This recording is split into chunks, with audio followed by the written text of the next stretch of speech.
Basically, years ago there was a problem within our school in terms of the kids' attitudes, and there were some acts of violence throughout the school system.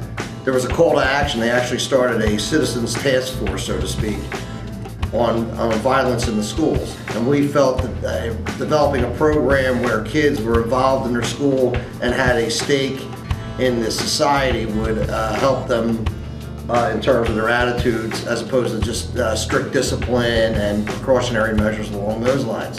A former student of mine by the name of Josh Aronovich, who was in 9th grade at the time, sat with me one summer and we wrote the program. And then we met with 8th graders who were going into 9th grade that summer, and they actually developed some of the activities that we ultimately had, like the hoagie sale came out of that, Super Bowl hoagie sale came out of that.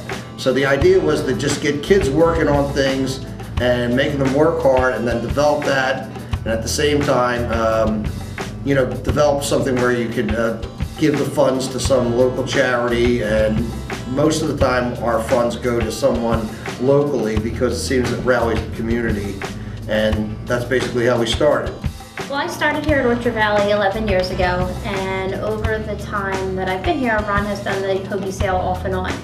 I've always helped out in terms of coming the day of and making the hoagies, also with the gift giving project that he does.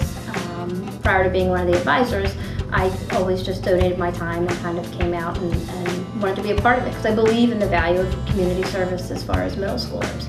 And a few years ago, they advertised for an advisor for the Student Council and Future Acts. And Ron and I have worked together before, and I think it just seemed like a natural fit. I think it's a good thing that everyone can always do a little thing and it results in a big way. So everyone should always help out. The number one resource in this country that's often overlooked are the kids. I just think kids have a lot of really creative ideas, and if we can find a way to focus them, you know, we can do a lot of good, get them involved in meaningful community service, and, you know, create something positive.